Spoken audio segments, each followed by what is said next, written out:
Bonjour tout le monde, bienvenue sur ma chaîne Ineria Guidance. On se retrouve dans cette nouvelle vidéo pour aller voir de quelle énergie on va nous parler aujourd'hui. Vous avez déjà une indication puisque je vous aurais mis le titre. Moi je ne sais pas encore, mais je vais aller le découvrir. J'espère que vous allez bien. Merci infiniment pour votre présence. J'espère que ça va pour vous en ce moment, que la vie vous est douce. N'hésitez pas à liker, partager, commenter, vous abonner, activer la petite cloche, mettre votre petit commentaire. Voilà. Merci infiniment pour tout ça. On garde bien à l'esprit que ça reste du général, que tout pourrait ne pas vous concerner dans ce message. Donc ne prenez vraiment que ce qui résonne, ce qui vous aide, ce qui vous fait rire, ce qui vous fait du bien, ou ce qui vous parle tout simplement. Et puis tout le reste, vous le laissez de côté. En description de sous cette guidance, je vous mets les tarots et oracles que j'utilise, ainsi que mon lien pour celles et ceux qui souhaiteraient réserver une guidance privée avec moi. Allez, c'est parti, on y va. Avec l'oracle de lumière, quelle première énergie on nous donne ? S'il vous plaît, pour aujourd'hui. Alors, je dis pour aujourd'hui, mais je mets pas vraiment de date. Moi, le tirage, je le fais aujourd'hui. Si vous tombez dessus dans une semaine, ou dans 3 jours, ou dans 4 jours, ou dans 6 mois, voilà, vous tombez dessus. Si ça vous appelle, vous cliquez. Si ça vous parle et que ça vous aide, c'est cool. Qu'est-ce qu'on a ? On a la vulnérabilité. My God. Ouh. Ouh, le danger de la vulnérabilité. La numéro 28. Donc, si je réduis, ça me donne la numéro 10. On est sur la route fortune. Ah, est-ce qu'il y a un changement intérieur ? Est-ce que... Oh, c'est beau, regardez. On a cette espèce de... Ah, c'est tout doré, là, c'est magnifique, j'adore. J'adore cet oracle. Je l'ai jamais utilisé, je crois. Il est super. Vous voyez, là, on voit comme un cerf, je dirais. Alors, le cerf me fait penser à l'énergie de terre, très denier, taureau, vierge, capricorne. Très souvent, les énergies dans les oracles, les énergies très roi de denier, comme ça, sont représentées par l'énergie du cerf. Et ça m'a tout de suite fait penser à ça. Donc, au cas où, je le dis. Mais voyez, on a cette énergie de cerf, là, qui est plutôt grand, plutôt adulte. Et il y a ce tout petit fan, là, qui dort, qui est vulnérable. C'est une question d'enfant intérieur. Se connecter à son enfant intérieur. Il y a peut-être un événement, une opportunité. 28, la numéro 10, route fortune. Aujourd'hui, il y a un changement. Soit vous vous sentez différent intérieurement et connecté à plus de simplicité, plus de joie, plus de douceur, très l'énergie de l'enfance, mais l'insouciance, j'entends. Ok, je sens là cette énergie-là comme plus de l'insouciance. Je parle pas de naïveté, je parle vraiment de douceur, de se sentir en sécurité, quel que soit votre contexte, quel que soit votre parcours, etc. On peut toujours avoir des petits instants de grâce, j'ai l'impression, comme ça, où on se dit, quel que soit le contexte, moi je me sens en sécurité. Il y a le vous adulte qui se connecte à sa part de vulnérabilité, de la douceur. Et d'habitude, on peut avoir tendance, en fonction des contextes, des expériences, des blessures, des traumas, etc., ne pas faire vivre cette part-là, ou alors dès qu'elle commence à se réveiller ou qu'elle pourrait se manifester, on aurait tendance à vouloir tout de suite se repositionner en adulte fort. Non, je te montrerai pas ma sensibilité. Non, ce qui m'est proposé là, oui, ça vient m'appeler dans une part sensible, mais je préfère écouter ma part rationnelle de l'adulte qui a l'expérience, etc. Alors que là, j'ai l'impression qu'il y a un joli mix des deux. C'est ok, je suis l'adulte. Ok, aujourd'hui, je peux être cet adulte qui rayonne tout en me connectant à ma petite part de vulnérabilité. S'il y a quelque chose qui m'appelle dans quelque chose de doux, dans quelque chose de simple, peut-être que c'est l'occasion favorable pour moi, avec cette route fortune, l'opportunité, avant tout, avant que ce soit une opportunité extérieure qui puisse vous aider, débloquer une situation, créer du mouvement, vous faire aller de l'avant, ou vous faire changer quelque chose, avant que ça crée un changement dans la matière. Avant tout, le premier truc que ça vous fait ressentir, c'est pas tant « Oh cool, une opportunité pragmatique qui va me faire avancer ». Non, c'est cette opportunité-là où ce que je vois, ce qui m'interpelle, ce qui me touche, c'est quelque chose qui vient peut-être juste réveiller ma part d'enfant intérieur, qui me montre qu'elle est toujours là, qui me montre que c'est toujours possible d'ouvrir son cœur à quelque chose et surtout d'accepter d'être vulnérable face à quelque chose qui de toute façon nous appelle dans quelque chose de simple, de pur et de doux là. J'ai quelque chose comme ça.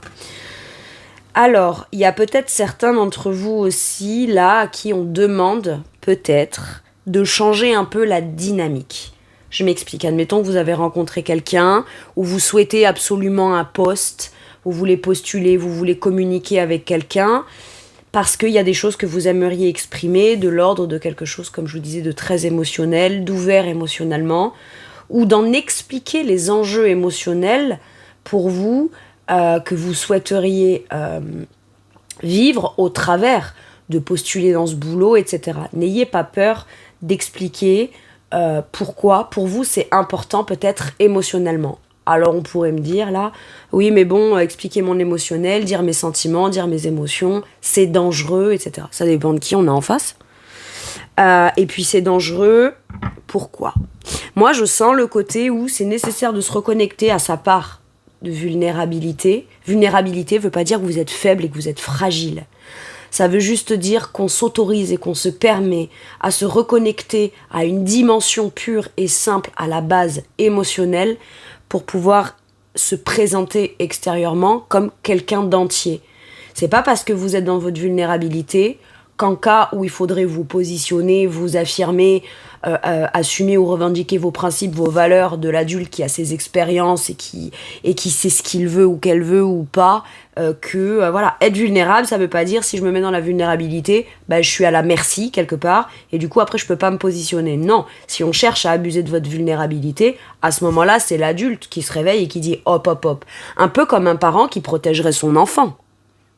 Je veux dire, son enfant, on le laisse jouer dans le parc, on le laisse s'éclater, on le laisse s'amuser. Si on voit qu'il y a le moindre problème, on intervient. Mais pour autant, on va pas priver son enfant de jouer parce qu'il pourrait y avoir potentiellement des problématiques. Et en fait, là, c'est un peu la même chose, j'ai l'impression. Sauf qu'au lieu de vous parler de votre enfant, pour celles et ceux qui en ont, et qu'il soit grand ou tout petit, ou moyen, vous aussi, vous avez été enfant. Et vous aussi, il y a une part de votre enfant intérieur que vous êtes en mesure comme si vous étiez son propre parent, de pouvoir faire vivre, faire s'amuser, faire s'ouvrir, faire s'épanouir, mais en même temps, protéger, le cas échéant, si besoin. J'ai quelque chose comme ça. Protéger ou dire, écoute, cet enfant-là, ce qu'il te dit, c'est précieux, d'accord ? C'est pas fragile, c'est pas niais, c'est pas cuicui les petits oiseaux, c'est authentique. Donc si t'es capable de l'embrasser en parlant à quelqu'un en face, c'est ok. J'ai besoin que monsieur, madame, si c'est un employeur, vous entendiez pourquoi c'est super important pour moi, parce que c'est quelque chose qui me tient à cœur, c'est quelque chose qui, ce poste-là, admettons, alimenterait ma créativité, parce que c'est aussi tout ça, c'est la créativité, c'est l'imaginaire, c'est tout ce qu'il est possible de créer, d'accord, dans sa part d'enfant intérieur, puisque c'est clairement le monde de l'enfance, ok ? Et en fait, se connecter à ça, c'est pas naïf, c'est pas inconsidéré, c'est pas pas sérieux. Non, en fait. C'est que cette part-là, on a tendance à l'oublier, à la mettre de côté. Soit de manière volontaire, parce que on a peur qu'elle soit blessée, soit parce qu'on se dit, mais c'est pas sérieux, c'est immature, machin. Mais pourquoi, en fait ? Mais pourquoi ? Très sérieux, hein. Les enfants, quand vous les voyez jouer, ils sont plus que sérieux dans leur jeu. Et pourtant, ils s'éclatent. Hein ? Bon, voilà. Normalement, c'est ce que ça devrait être l'enfance. C'est surtout ça. Ok ? Donc là, il y a peut-être un changement. Conscient ou inconscient, au travers d'un événement extérieur qui se présente, mais c'est une chance pour vous de vous reconnecter ou d'avoir une espèce de sensation ou de sentiment comme ça qui se réactive en vous pour aller comprendre peut-être, ou vous réapprendre, ou vous réindiquer le « Ah tiens, ça me fait ressentir une émotion que j'ai pas ressentie depuis longtemps, que je ne me suis pas autorisée à ressentir depuis longtemps. » Ou alors d'habitude, quand je la ressens, j'ai tendance à vouloir la contrôler. Et là, en fait, je vais pleinement l'embrasser, je vais pleinement la laisser vivre, se développer, se réactiver pleinement. Et si il y a danger, ou si l'autre prend ça à la légère ou ne prend pas ça à sa juste valeur parce que ça a une grande valeur précieuse et inestimable, à ce moment-là, l'adulte que je suis et qui a des cornes sera capable ce coup-ci de pouvoir se défendre. Et oui. Ou de défendre la beauté, la grâce qui se cache ou qui est présente, pas qui se cache, mais qui est présente dans l'énergie de vulnérabilité. Pas tout le monde ne sera sensible à cette vulnérabilité. Et bien souvent, je sais pas pourquoi je vous raconte ça, mais j'ai comme l'impression que pour certains et certaines, c'est compliqué pour vous de montrer votre vulnérabilité, cette part sensible en vous. Ou pas à tout le monde en tout cas, ou pas dans des... ça peut être un ressenti intérieur qu'on n'expose pas à l'extérieur. Pourtant on le vit pleinement à l'intérieur, mais parce que ça c'est un domaine particulier, ou c'est une activité, ou c'est une passion qui provoque ça. Et on se dit, déjà ça me passionne, donc c'est important pour moi, j'en ai besoin dans mon quotidien, donc si en plus je montre ma vulnérabilité et qu'on m'atteint, je vais être blessée, et en plus je pourrais être déçue par rapport à l'activité qui me plaît, ou par rapport à ce domaine qui me plaît, vous voyez, donc on pourrait avoir l'impression d'avoir tout à y perdre. Alors qu'en vrai, celles et ceux, soit qui négligent, soit qui vous jugent, soit qui rigolent, soit qui vous blessent dans vulnérabilité, j'ai l'impression que je dois vous dire qu'en fait, le problème, c'est pas le fait que vous montriez vulnérable, sensible, etc. C'est eux qui ont un problème avec leur propre part de vulnérabilité personnelle. Ils ne la prennent pas en considération sérieusement, c'est leur enfant intérieur qui souffre. Donc plutôt que de se dire ça, ils préfèrent aller juger et casser votre propre enfant intérieur à vous, votre vulnérabilité, votre sensibilité à vous. Ah voilà, on préfère vous dire c'est n'importe quoi, c'est de la connerie ça. Mais pourquoi c'est de la connerie ? Connecte-toi à ça et tu verras que... Ah mais non, mais n'importe quoi. Pourquoi ?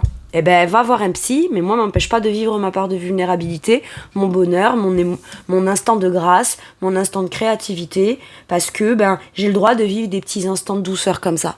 Et c'est à force de le vivre, peut-être pour celles et ceux aussi qui ont été blessés lors de l'enfance ou dans le passé, c'est en permettant à cette part-là de vivre, etc., qu'elle va pouvoir aller comme, j'entends, se dégourdir les jambes. Un peu comme quand enfant, vous savez, on faisait des longs trajets et que les parents, là, ils s'arrêtent sur les aires d'autoroute et puis qu'on va se dégourdir les jambes. Il y a besoin de libérer ça pour le remettre en mouvement et c'est le mouvement et le fait de vivre cette émotion-là qui va être active, si je puis dire, qui va reprendre sa place tout doucement et qu'on va réintégrer et se refaire à vivre avec cette part-là aussi. Ok, j'ai quelque chose comme ça. Bon. Allez, qu'est-ce qu'on nous dit avec le tarot ? Ok. On a la maison Dieu et on a le 10 de bâton. Moi, j'ai l'impression que tout ce qui est trop dans les responsabilités, trop lourd à porter, trop de charges, avec la maison Dieu, c'est à un moment donné, c'est une prise de conscience. C'est je peux pas continuer de vivre et de survivre et de continuer et de cheminer en n'ayant qu'une part de moi qui existe. C'est ça, avec la maison Dieu, je la sens comme ça. C'est comme une prise de conscience. Parce que sinon, ça veut dire que mon enfant intérieur, ou ma vulnérabilité, ma créativité, ma positivité, tout ce qui était doux, beau, sucré, sensible à vivre, tout ça, c'était avant, et maintenant je ne dois vivre que 10 de bâton, les charges, les responsabilités, le labeur, mais c'est lourd à porter. C'est lourd, même en tant qu'adulte. Et avec la maison Dieu, il y a comme cette idée de se dire, je peux pas continuer comme ça. Maintenant, ça peut être aussi une occasion, une opportunité où un émotionnel aujourd'hui qui s'active chez vous, et tout de suite, ça vient comme vous mettre un peu de baume au cœur sur tout ce que vous portez là. Tout ce parce qu'avec la maison de Dieu, c'est quand même le bouleversement. Et c'est une nécessité que les choses soient complètement chamboulées, complètement bouleversées, quitte à même à ce qu'elles s'effondrent telles qu'elles étaient, pour repartir sur des bases saines. Mais parce que c'est trop lourd avec le 10 de bâton.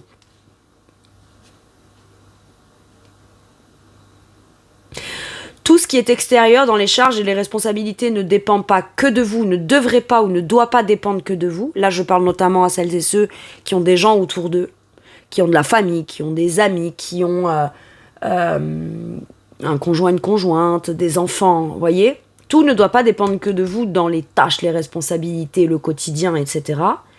Parce que si vous vous occupez de tout ça, en fait, vous êtes en mode survie en permanence et ça laisse pas de place, ni de temps, ni d'espace à faire vivre ce qui vous permet de pouvoir trouver un sens positif, doux, émotionnellement cool à vivre aussi de votre part d'enfant intérieur. C'est comme si vous palliez à toutes les problématiques, toutes les charges, toutes les responsabilités. Les gens autour de vous, autour de vie, de toute votre vie autour de vous, eux pourraient vivre, avoir le temps, l'espace, etc., de se connecter à leur enfant intérieur et de vivre potentiellement des choses qui sont douces, agréables, un peu plus légères, un peu plus spontanées, etc. Mais c'est parce que vous faites en sorte, vous, d'être à l'origine d'un cadre de responsabilité où ils n'ont pas d'autre chose ou plus de préoccupations que ça, donc eux, ils ont le temps. Mais vous l'avez quand ? J'ai un truc comme ça, là. Pour certains et certaines, il y a une rupture, où il y a un arrêt ou une fin de contrat ou quelque chose qui est arrivé soit en prise de conscience, et vous l'avez vécu peut-être brutalement, en vous disant « ça peut pas continuer ». Là, ça peut être un effondrement, ça peut être j'arrive pas à me lever un matin, ça peut être tout d'un coup, je sais pas, j'ai une fatigue qui me tombe dessus, mais ça me met out, quoi. Ça me met à plat avec la maison Dieu. Et sur le coup, on le vit comme quelque chose d'accablant, de lourd, de difficile, de comment je vais faire et comment je vais porter, comment je vais m'organiser, tatati et tatata, voilà. Et au final, ça s'avère être une bénédiction parce que ça va vous permettre de repenser tout ce qui vous a mené à cette destruction, si je puis dire. Et à partir de là, c'est ok, comment je peux m'alléger dans le quotidien ? Je porte, alors que tout n'est pas de ma responsabilité.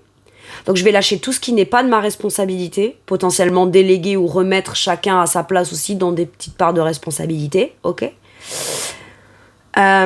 Sauf que vous, là où vous allez être juste, et ça je dois le dire, c'est que admettons vous faites 10 tâches dans la journée, vous avez 4 personnes avec vous, vous faites les 10 tâches, ben là vous n'allez pas remettre les 10 tâches à une seule personne, non, vous allez bien dispatcher les trucs, quoi. J'ai un truc comme ça. Comme de la replanification pour pouvoir s'alléger dans le quotidien. Et c'est normal que vous ayez un soutien et que vous ne soyez pas seul à traverser ça. Il y a peut-être une prise de conscience aussi de se dire ok, je vais peut-être aller me faire aider thérapeutiquement ou en thérapie ou voilà. C'est comme une prise de conscience parce que je peux plus, je tiens plus. Et c'est en fait, à ce moment-là, on se pense faible alors qu'en vrai, c'est là que réside votre force. On voulait tenir bon, mais tenir bon, c'est pas être fort. Tenir bon, c'est continuer dans un espèce de processus où on croit qu'on doit être fort. La force ne réside pas dans le fait de tenir bon. Elle réside dans le fait de faire des choix qui sont alignés avec soi-même et de se mettre des limites, de s'écouter et de ne pas se forcer à tout porter. Pour X ou Y raison, par croyance, par principe, par valeur, par injonction, quelle que soit la raison qui a fait qu'on a tout porté, il y a une prise de conscience où on se dit mais tout ça c'est ce qu'on a cherché soit à m'inculquer, soit que moi j'ai voulu m'inculquer, comme pour me faire donner un rôle ou avoir une image ou prendre en charge une responsabilité d'adulte, que être adulte, bah, c'est pas forcément que ça.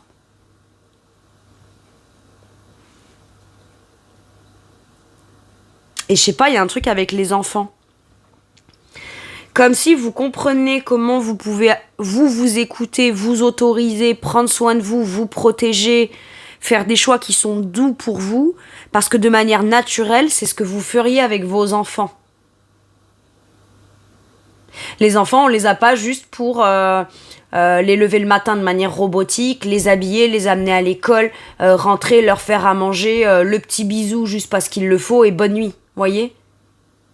On l'écoute, on l'accompagne, on rigole, on fait des activités ensemble, on le rassure, on discute avec lui, on le protège si l'enfant va pas bien, on rigole avec lui si ça va.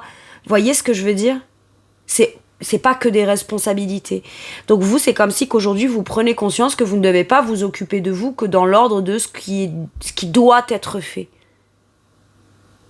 Mais aussi ce qu'on a le droit de s'autoriser dans de la douceur, etc. pour pouvoir vivre et pas survivre. Ok.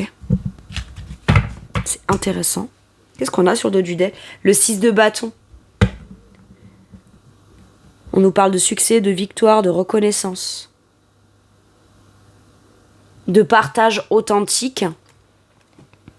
C'est comme si vous aviez tout plein de talents pour les autres, dans le partage, la générosité, dans du soutien. Vous partagez vraiment avec toute votre passion, toute votre générosité. Vous êtes prêt à offrir à l'extérieur le meilleur de vous. Ma question là est, serez-vous prêt ou prête à vous offrir le meilleur à vous-même ?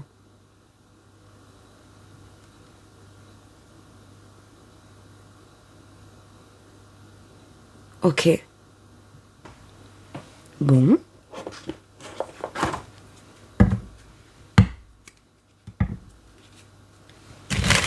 Pour certains et certaines, un événement qui est venu bouleverser, arrêter, ou comment dire.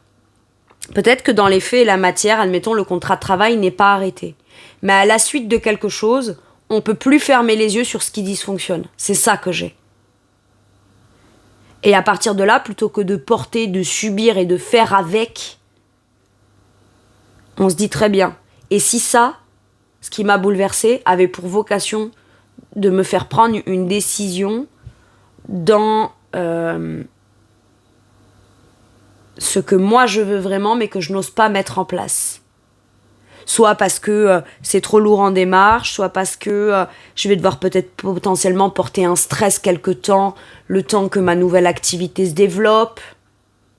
Et si, admettons, je dois me mettre en arrêt maladie et que j'y perds sur mon salaire, comment je vais pouvoir réappréhender ma suite, voyez, l'envisager, etc.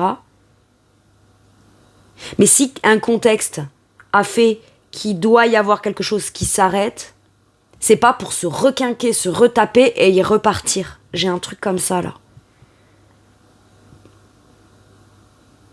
Un peu comme si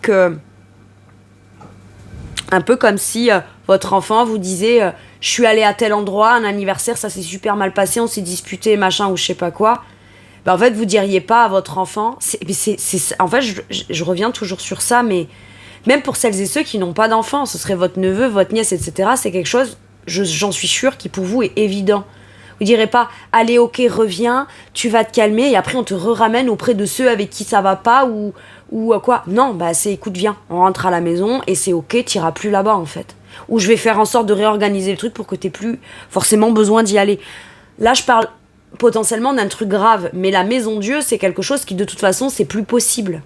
Comme en l'état, tel que c'était. Alors on faisait tout pour le maintenir bancal, pour essayer d'arrondir les angles, etc. Mais il y a un moment, à force de tenir un truc qui penche, vous pouvez faire ce que vous voulez, si ça vous... C'est soit on prend conscience et on le lâche, et même si, ouais, ok, c'est chiant parce qu'on se dit, ouais, j'ai perdu du temps, j'ai continué à tenir, j'ai quand même investi, j'avais de l'espoir, etc. Vaut mieux tard que jamais. Vaut mieux se rendre compte tard que jamais. C'est tout. C'est pas le temps qu'on a tenu sur un truc qui finalement finit par se casser la gueule qui compte. Ce qui compte, c'est de se dire, ah, j'arrête enfin de vouloir maintenir un truc bancal. Et par moments, on est tellement résistant avec un 10 de bâton à porter,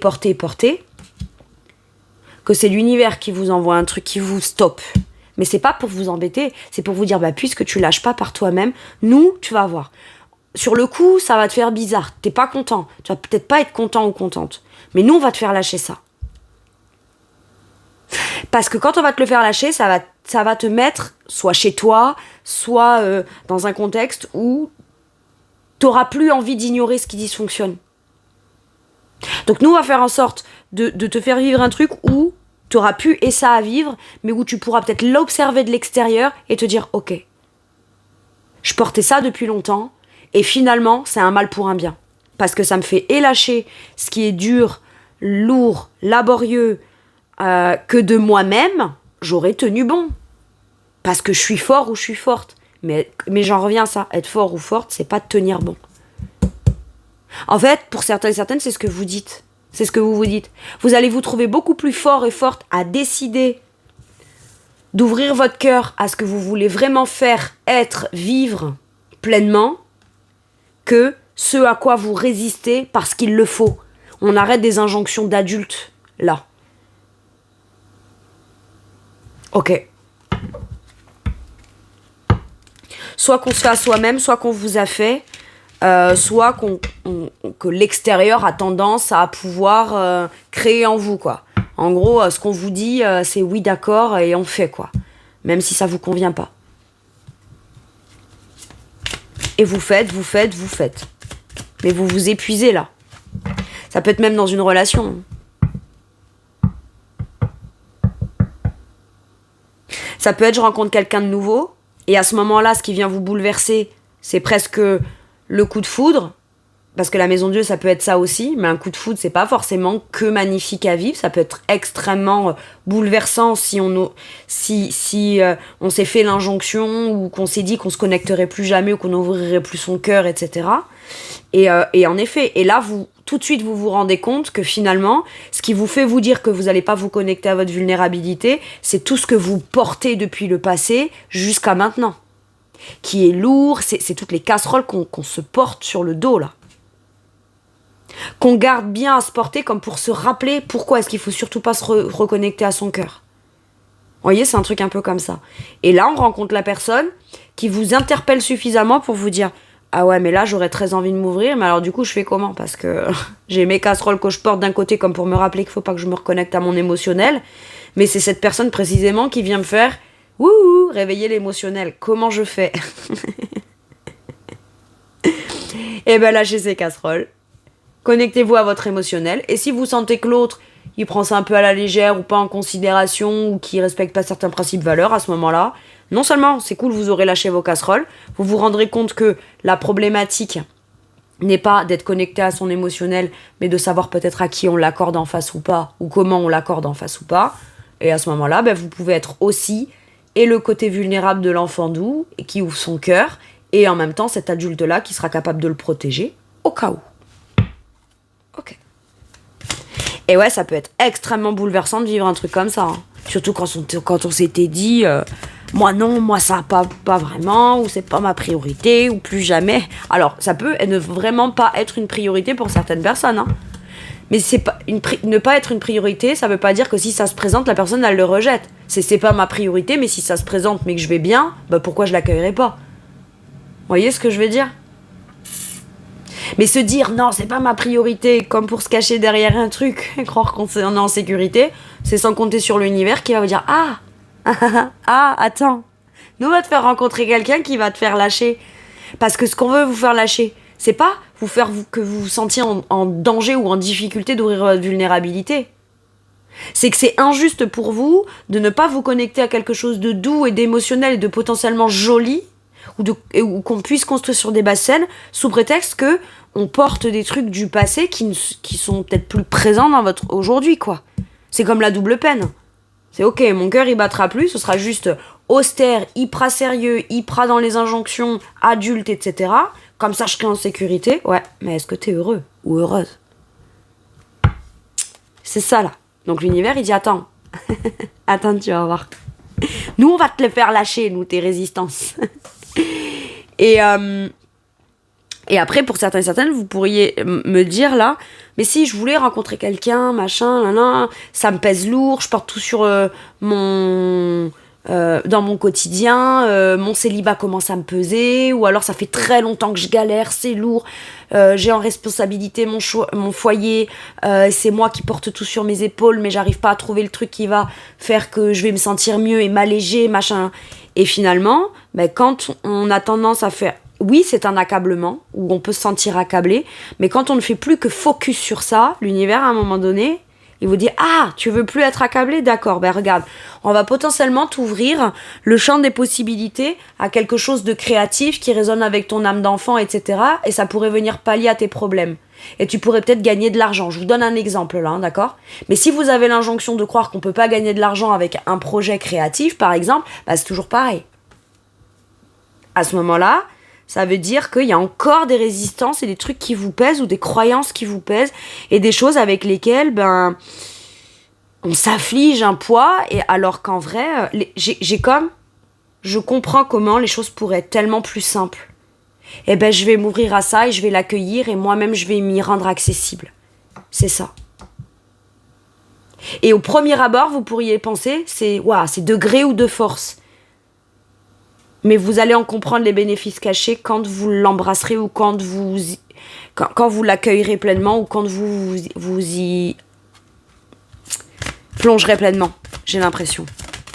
Qu'est-ce qu'on vous dit? Ouais, la justice. Ah ben alors là, c'est la justice divine. Qu'est-ce qu'on a? Le roi d'épée et le 9 d'épée.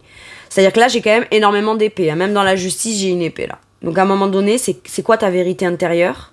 Oui, t'as la logique, t'as le pragmatisme, t'as l'intelligence. Et le roi d'épée, c'est celui qui, de manière très objective, comprend pourquoi il ne se connecte pas à ses émotions. Alors, c'est surtout qu'il sait pourquoi il a pris cette décision-là. Et que par moments, c'est essentiel de peut-être prendre des décisions plus rationnelles qu'émotionnelles.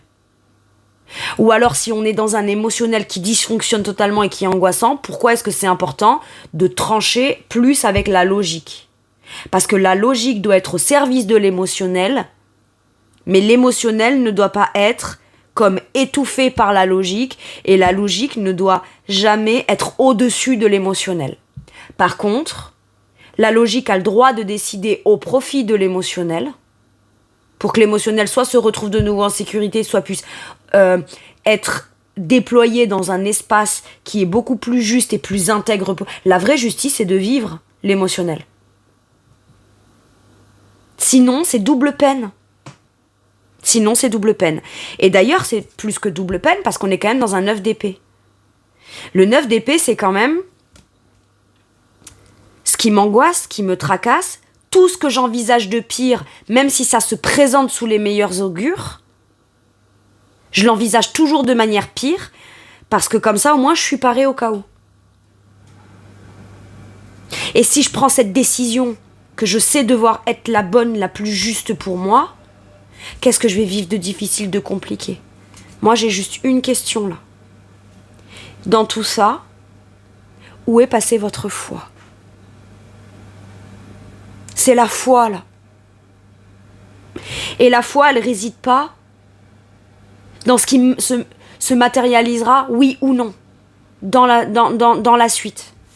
La foi, elle réside dans ce que vous savez être vous, votre vérité, dans votre vulnérabilité. Votre foi, elle réside dans votre cœur d'enfant.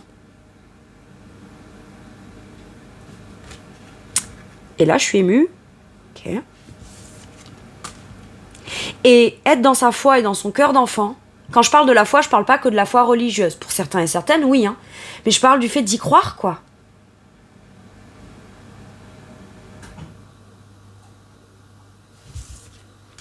Je parle du fait d'y croire. Et visiblement là, il y a une décision que vous savez être logique, que vous pouvez trancher, qui à la fois vous permettra et de vous dire oui à votre part d'enfant, à votre vulnérabilité, à votre émotionnel, votre émotivité, votre créativité qui a besoin de vivre et d'être en mouvement et d'être employé et vécu. Et aussi, ça met immédiatement double bonus. Plutôt que double peine, là, c'est double bonus. Et ça fait vivre ma créativité, mon émotivité, et ça met un terme tout de suite à mes angoisses. Et advienne que pourra. Mais dans le advienne que pourra, il y a, en fonction de ce qui l'advient, qu'est-ce que je pourrais, voilà, quel pouvoir d'action j'aurais, etc. Mais là, apparaître dans ces pensées, ces peurs, ces appréhensions, ces angoisses, potentiellement même un burn-out hein, pour certains et certaines, ou une dépression. Il n'y a pas d'injonction de vous dire qu'est-ce que tu dois décider, t'es en dépression, coup de pied au cul, ça n'existe pas. Si le simple fait de se mettre un coup de pied au cul, ça suffisait quand on était en dépression, ça se saurait. Hein. D'accord? Et c'est même presque pire de dire quelque chose comme ça à quelqu'un. Mais à un moment donné, ça fait 20 ans, machin, ça fait 10 ans. Oui, écoute. Faut avoir un cœur pour être en dépression. Toi, si tu réagis comme ça, c'est que visiblement, t'es pas dans l'empathie. Donc, c'est normal que tu puisses pas comprendre la dépression, visiblement. Bref. Ou alors, c'est que ces gens-là sont méga en dépression. Mais de voir les autres en dépression, ça les effraie parce que ça leur montre comment eux se sentent à l'intérieur, mais qu'ils n'osent pas pleinement revendiquer, dire ah ouais, moi aussi, je vais pas bien. Voilà. Écoute, ça c'est... Après, c'est leur problème. Mais bref. Là, il y a besoin de prendre une décision intègre pour votre émotionnel, pas intègre, parce que c'est logique, c'est pragmatique, c'est ce qu'on vous a dit que vous devez être, ou c'est ce qui est moral, etc. Oui, il y a la morale. Mais où est passé l'émotionnel, là? J'ai pas d'émotionnel, alors que c'est la première carte qui est ressortie. Ben, pour pouvoir se reconnecter à son émotionnel, ça passe par je tiens bon, je tiens bon, je tiens bon. Soit j'en prends compte, soit, quoi qu'il arrive, on me fera me mettre dans une situation où je n'aurai pas le choix que de me rendre compte que je pouvais plus tenir comme ça. Et à partir de là, même si je passe par une phase qui va beaucoup me tracasser, ça va pouvoir me permettre de prendre les décisions les plus logiques au profit de me sortir et de mes angoisses et de mes peurs et de ce cauchemar que je suis en train de vivre. Et en même temps, double bonus plutôt que double peine, me faire vivre quelque chose d'émotionnel qui est beaucoup plus juste, beaucoup plus intègre et beaucoup plus équilibré pour moi, pour mon modèle de vie futur que je souhaite, pour qui je suis moi réellement en profondeur, pour ce qui est juste en fait. Là, j'ai l'as de bâton. Il y a l'occasion et l'opportunité d'un nouveau départ tellement plus vivant, tellement plus chaleureux, tellement plus optimiste, tellement plus passionnant. Et cette as de bâton, je le vois comme, je le sens comme votre bâton de pouvoir, à vous. Cette flamme intérieure que vous avez.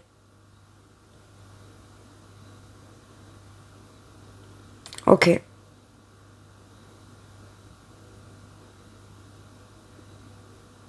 Pour moi, là, la décision que vous allez prendre, vous ne vous infligez plus une double peine. Vous allez vous permettre un double bonus. Et prendre un nouveau départ, beaucoup plus connecté à votre émotionnel, votre créativité. Et en même temps, tout de suite, ça va venir... quand on est dans l'action, on n'a pas le temps de penser et de se tracasser pour la suite. Plus vous êtes occupé, même si il y a des trucs où vous dites j'ai quand même des angoisses, etc. Le simple fait d'être en train d'agir dans la direction qui vous fait sortir de ces angoisses et y mettre un terme, même si on ressent encore par moments des vagues d'angoisse, des vagues de tracas ou de peur, vu que vous avez déjà décidé et agi, vous pouvez vous dire t'as décidé, t'as agi. Tu sais pourquoi t'as peur, mais tu sais aussi pourquoi tu agis. Et plus tu vas agir, plus tu vas pas en priorité, pas que agir dans la nouvelle direction de là où tu vas aller, dans ce qui va te passionner, non. Tu vas aussi avoir un pouvoir d'action sur le fait d'atténuer ces angoisses-là. Eh ben bravo. Ok. Allez, je vais aller vous chercher un dernier petit message. La source sacrée. Je vais aller en prendre une deuxième, on me dit, ok. Nous, tes anges, sommes là pour te rappeler ta magnificence. On veut vous rappeler à votre être. De base, profond. Tu es réellement un ange incarné. Un être d'amour inconditionnel et de lumière. Et c'est fou parce que j'ai pris cet oracle-là qui est l'oracle de lumière. Et... je suis désolée, hein, mais c'est un petit bout d'amour. Hein. C'est un petit... C'est pur, c'est... L'ange incarné, c'est votre enfant intérieur. C'est votre âme. Hein. Vous êtes un ange incarné. Qui a peut-être beaucoup souffert, beaucoup... voilà. Et qui dit c'est dégueulasse parce que je subis, c'est encore à moi de prendre des décisions difficiles qui vont me faire peur, qui vont m'angoisser, machin, nan. Vous le vivez peut-être au départ comme une injustice. Alors qu'en vrai, vous êtes en train de vous rendre justice à vous-même. Et à partir de là, les anges, les guides, l'univers, Dieu, peu importe ce en quoi vous croyez, alors là, on vous suit derrière. Hein. Donc tu es réellement un ange incarné, un être d'amour inconditionnel et de lumière, un être divin de la création pour l'éternité. Et c'est surtout qu'on vient vous rappeler ce que vous êtes à la base. Pas ce que vous croyez être devenu au travers des difficultés. Ok, je vais aller vous en chercher une deuxième.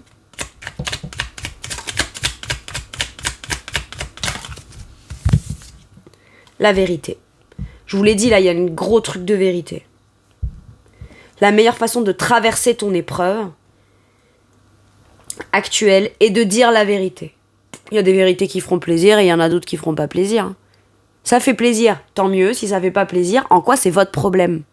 Il faudrait que vous restiez dans cette situation-là, par contre, pour... c'est pas faire plaisir à l'autre, hein. Non, pour venir valider l'ego ou les égos des uns et des autres.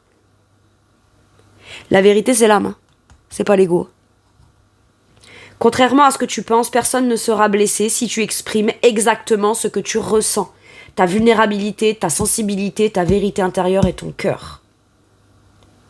Et si quelqu'un tente de vous blesser parce qu'on estime que votre sensibilité, votre valeur, votre cœur, votre âme, c'est être faible et fragile, montrez-lui jusqu'à quel point être dans l'amour, c'est une force.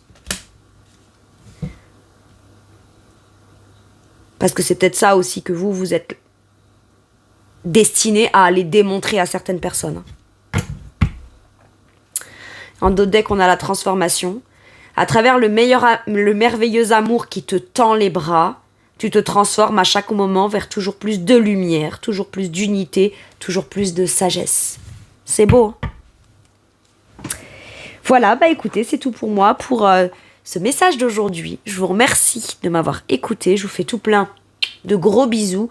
Prenez bien soin de vous et de votre petit enfant intérieur. Et je vous dis à bientôt pour une nouvelle guidance. Merci, au revoir.